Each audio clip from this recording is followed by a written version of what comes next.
Magandang araw po sa inyong lahat. Ako po si Banat Bay. At ito, pag-usapan na nga po natin, itong si Torre at itong si Marbil ay sinupla ko ng NBI. Naku po, mukha ho silang tanga.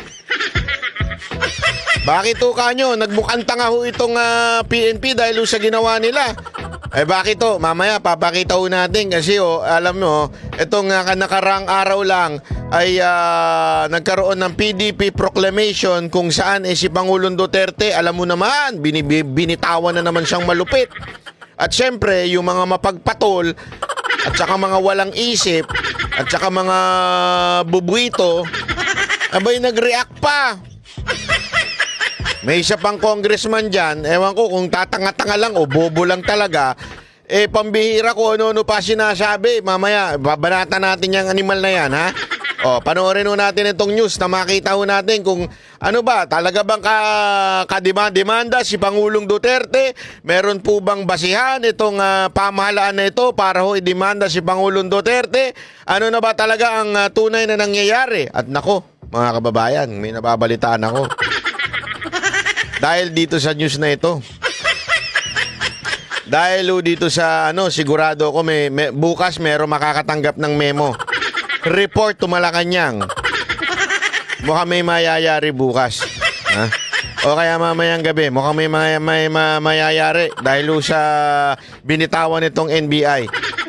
Panoorin po muna natin itong news na ito. Sinampa ng reklamo si dating Pangulong Duterte kung bakit? sinabi niya tungkol sa pagpatay sa 15 senador. Naku po, patay Pero tayo ang dyan. kaalyado ng mga Duterte, minaliit ang reklamo. Wala raw yang legal na basihan. Nasa frontline ng balitang yan si Camille Samonte. Patayin natin yung mga senador ngayon para mabakante.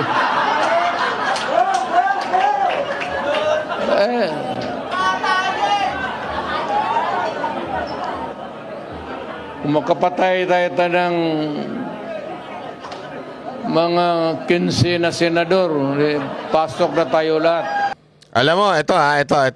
Hindi ko maintindihan sa Pilipinas, talaga bang wala na po ba tayong may babalitang matino?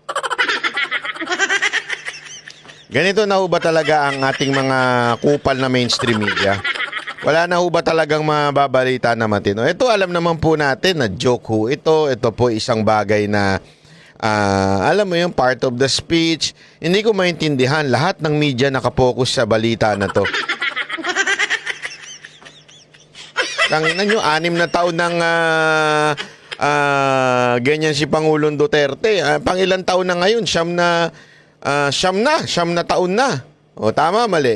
Hindi pala. Tama, almost 9 years. Diba? Almost 9 years na ganyan. Si Pangulong Duterte, kayo talagang basta lang may balita. Gano'n, wala na ho ba kayong news? Nagtatanong lang ako, wala na po ba kayo bang pagkakwartahan? O baka naman inutos sa inyo ng peking Panginoon yan. Hindi ako, sa tingin ko feeling ko inutos to ng peking Panginoon. Kilala nyo yung peking Panginoon na baboy? Yung ganid sa pera? Yung sa sobrang ganid sa pera, nilunok na lahat ng pera ng bayan? Kaya ganun nakalaki. Di ko na sasabihin kung sino. Kayo na lang magpangalan, ha? Sino ba yun? I-comment nyo na lang ho dyan. Kung kilala nyo na, kung hindi nyo kilala, mag-research ho kayo. Sino ba yung pinakaganid na politiko sa ating bayan ngayon? Ito ang most hated politician in our country and most greedy, most corrupt politician in our country. Wala nyo kung sino. Bawal ang tamang sagot. May mga ganong post no? Sa social media. Bawal ang tamang sagot. Pambira, oo. Anyway, feeling ko kasi inutusan itong peking Panginoon na ito, itong mga media. Alam mo naman, busog na busog sila sa peking Panginoon. Talagang pinambababae, kakabit nila itong binibigay ng peking Panginoon sa kanila.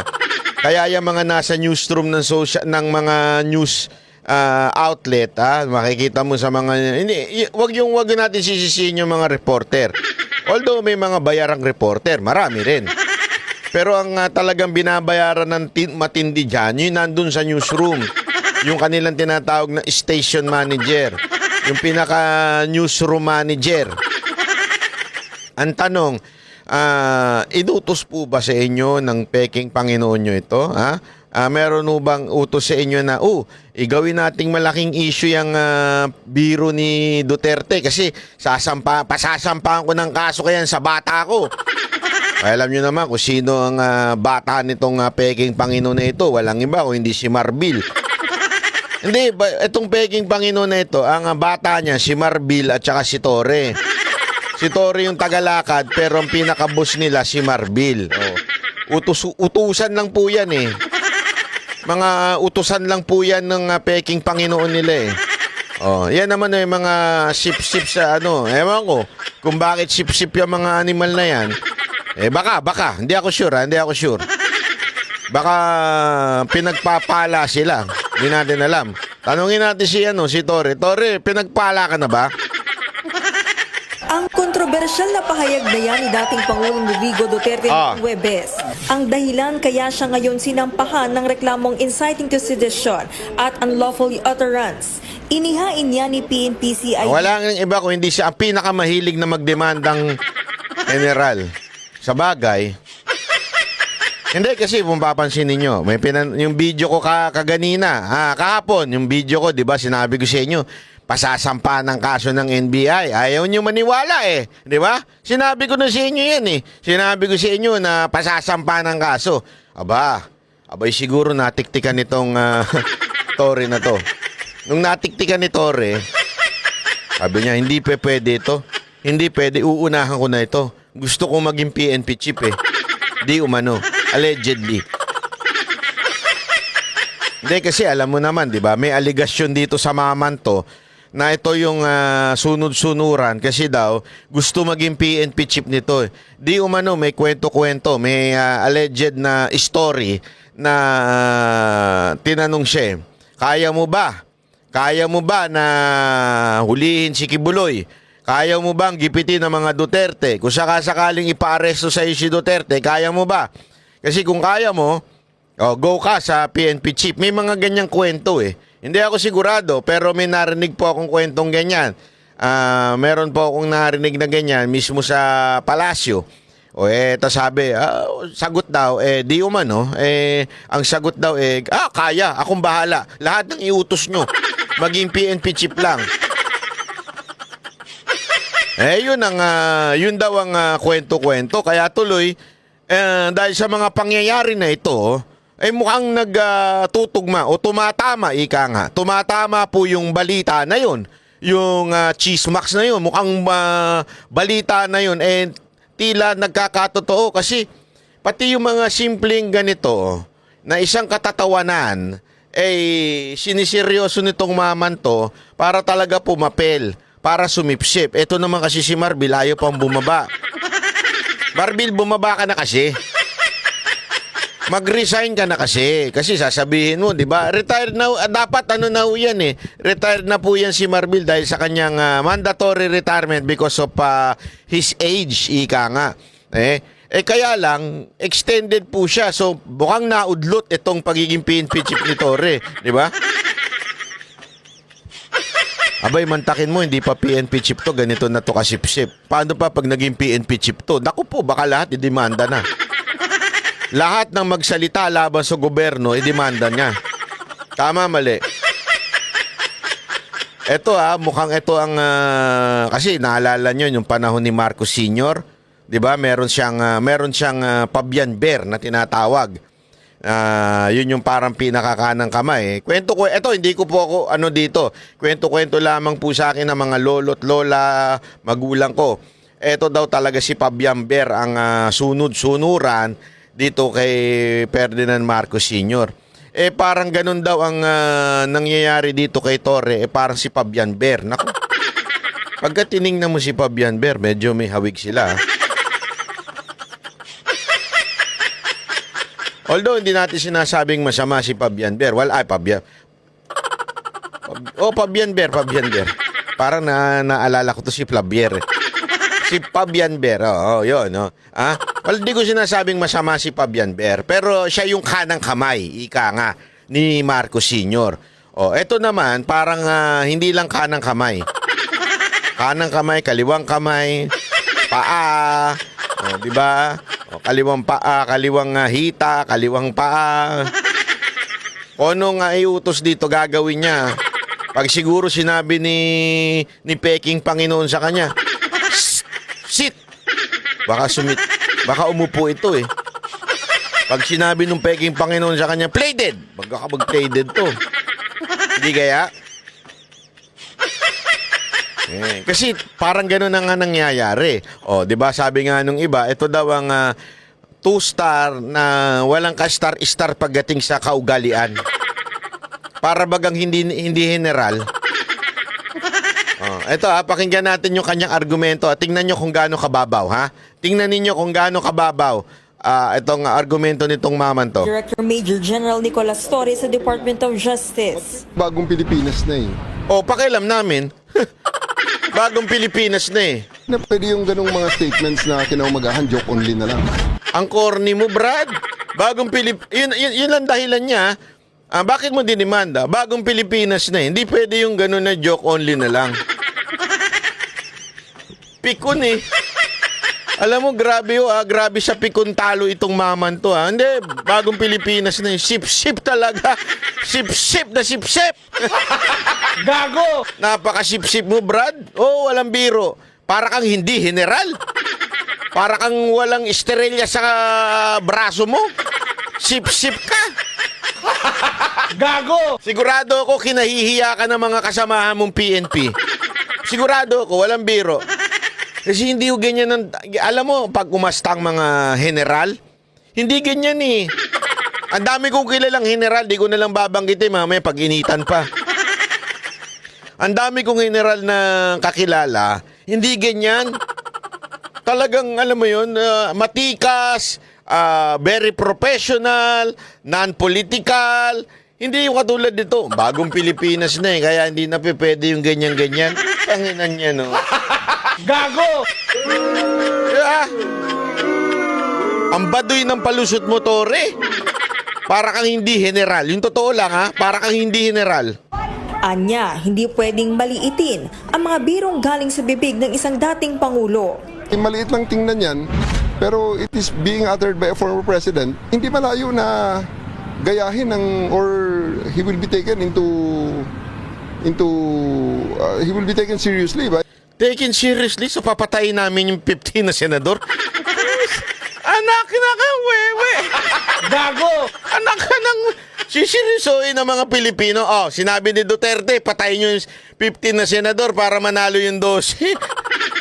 Go, halika, patayin natin. Gago! Sir, ano bang kalokohan tong ginagawa mo? Sinasabi mo, unang-una, pansinin mo ha, mali pa nga si Duterte. 12 lang ang kukunin, 15 yung sinabi niya. So alam mo, nagbibiro. Tapos, will you... Ewan ko sa'yo. Nakapagtapos ka ba? Sorry, nagtatanong lang ako ha. Yung mga ganyang utak eh. Papatay namin yung 15 para manalo yung 12. Nagtira pa kami ng 3. Anak ka ng wewe. Sino yung 3 na yun? Sa PDP na nga lang, sobra na pa eh. Sobra na yung 12. Siyam lang sila eh. So may 3 pang sobra, Ang bira. Ewan ko sa'yo, Tore. Ano ba yung ginagawa mo? You are making fun of yourself. You are like a clown in the mystery of life. Ang sakit mo sa bangs. Tore, doon lang biro. Tapos magagalit ka na naman, sasabihin mo na naman, to si Banat Bay, ano yun to, inciting to sedition. Ano inciting? Alam mo siguro kung pwede lang magsalita yung mga piskal at saka mga judge, kung pwede lang sila magsalita, sigurado ako tatawanan ka eh. Yan, tumaman to. Walang ano. Wala sa hulog, basta na lang Oh, Brad, mga Duterte, supporter, sisirisoin mo ba na yung sinabi ni Duterte na papatayin natin yung 15 na senador? Plano, tapos sinabi mo, binulgar mo in public.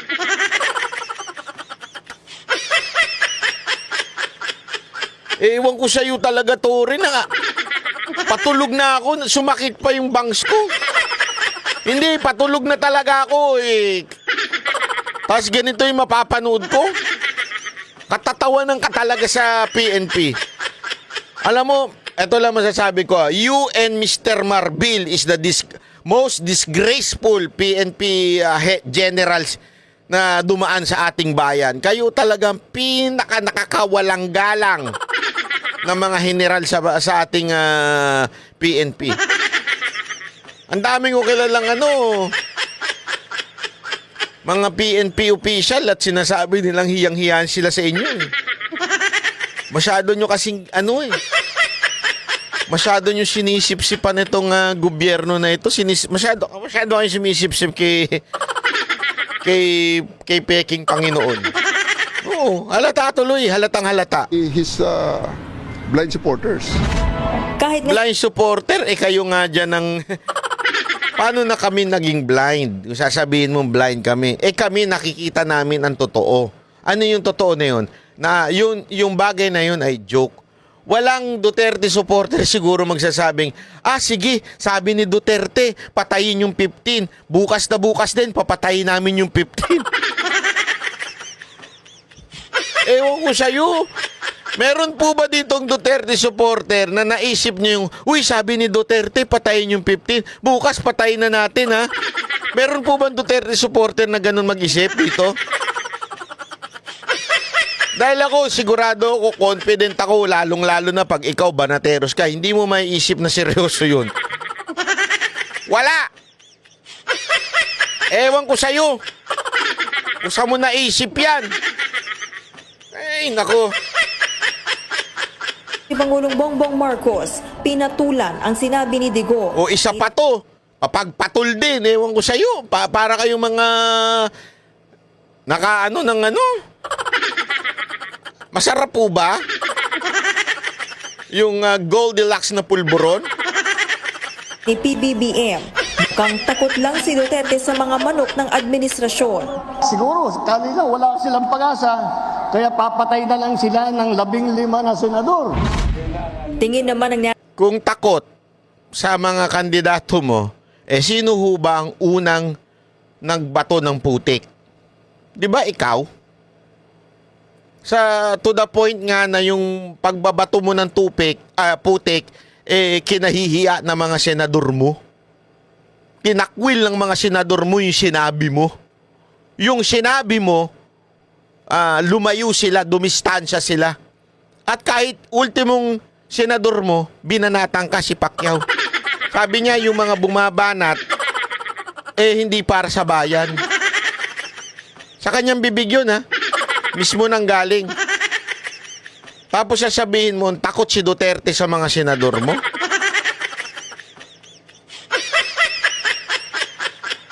O hindi mo lang naintindihan na yun ay isang joke?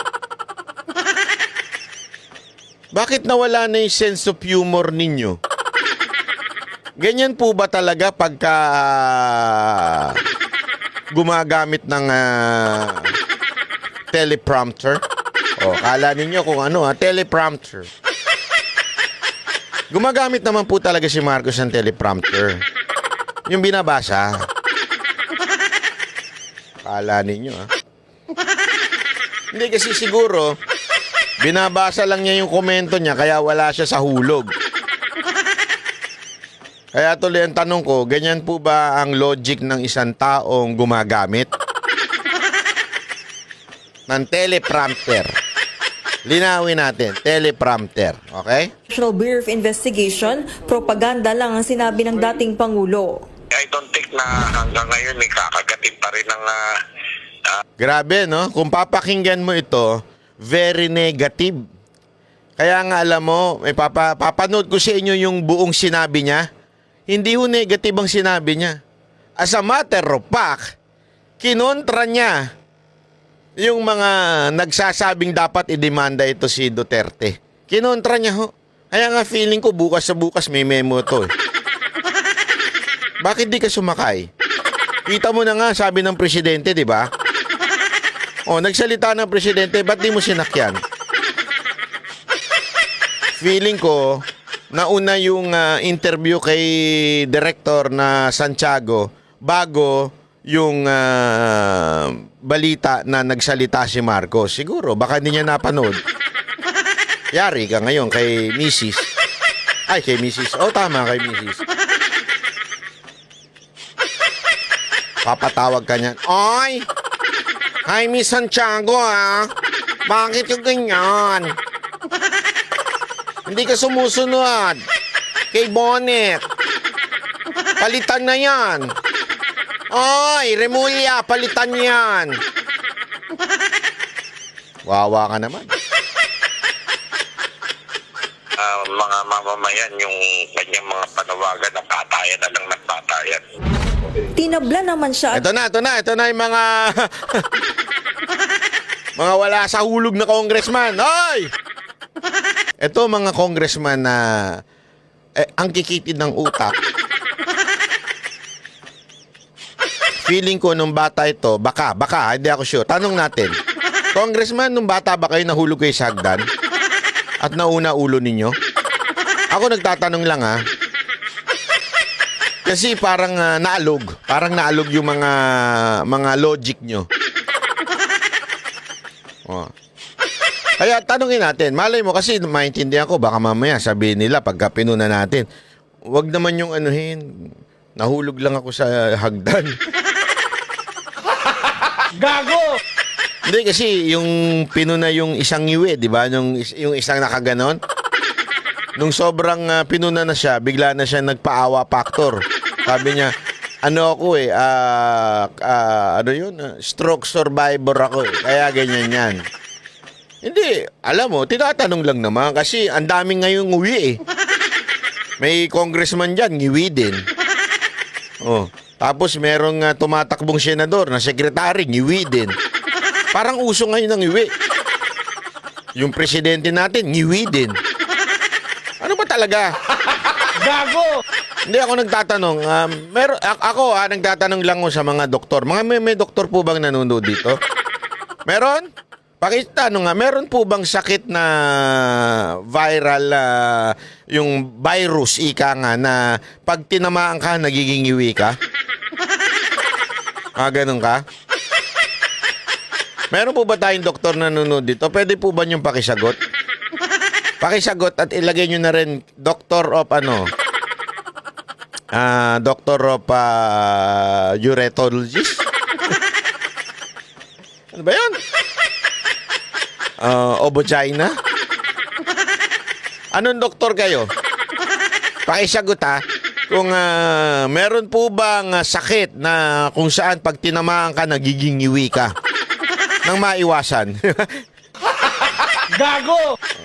Alamin na natin dito sa dalawang ito kung sila ba ay kasi para nililinaw ko lang tanungin na muna natin baka mamaya pinipintasan natin yung kanilang logic biglang sasabihin nila hindi po talaga nangyari lang po kasi pasensya na kung ganito yung logic namin kasi nalaglag po kami ng hagdanan na naumpog yung ulo namin. Siguraduhin na natin. Baka mamaya biglang magreklamo sila after na ilabas natin tong video. Nauntog po ba kayo? Nalaglag po ba kayo sa hagdan at nauntog kayo? Kasi yung logic ninyo parang pang ano lang pang Ninyo Barsaga. Tsaka pang yung logic ninyo pang pangalan ito pang Coach Jarrett lang.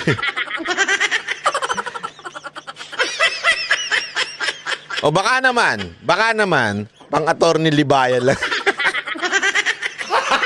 Gago! ng mga mambabatas. Whether it's a joke or not, you are not allowed to say things about killing other people. This is coming from someone who has admitted to previously killing before. Kung si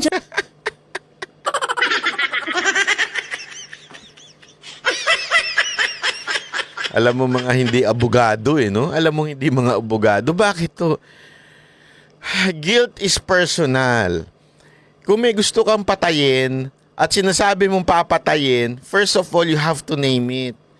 Oh. Tapos meron pa siya sinabi nung papasabog.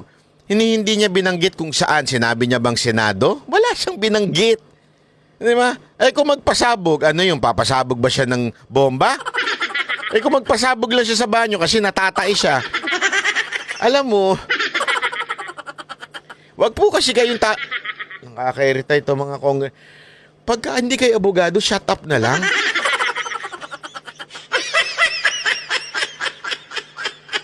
Kahit nga ito, tingnan mo sagot nito Sabi niya, yung ang dapat 50 na senador ang magreklamo. Sino yun? Diba? May punto siya eh. Ang kung talagang gustong i-demanda, magreklamo, dapat yung 50 na senador ang magreklamo. Eh bakit kayo mga congressman na nagre-reklamo? Utangin na yan, shit! Hindi kayo minumura ko That is just an expression of disappointment. Sa Secretary Boy Rimula naman ang tatanungin, mas mabuti raw kung mga senador talaga ang magrereklamo. Yung kasi ang punto dun Yung senador ang sinabihan papatayin. Bakit kayo mga congressman na nakikialam? Ano, bawat sip-sip nyo merong ayuda? Bawat sip-sip nyo may bonus? Yun po ba yun? Kaya kayo daldal ng daldal? Kahit di nyo na area, daldal pa rin kayo ng daldal?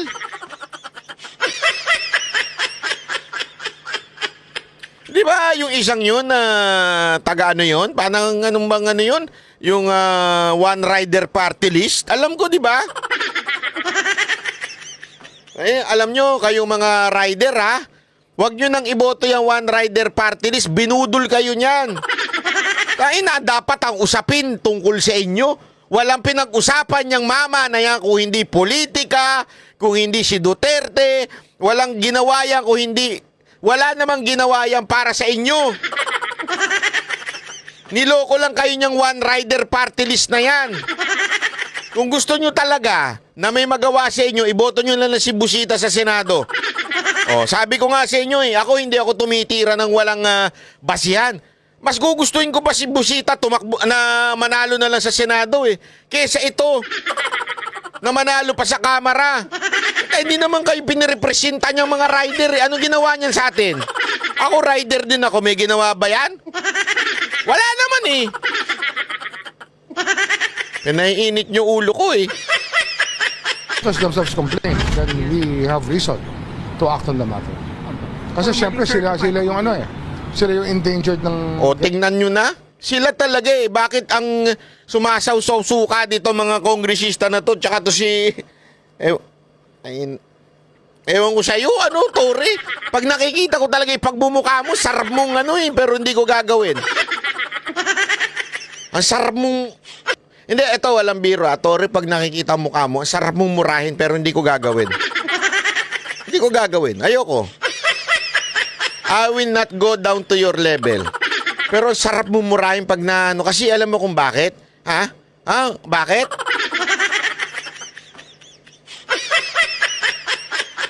Kasi, ang mahal-mahal na ng bilihin. Kailangan na murahin.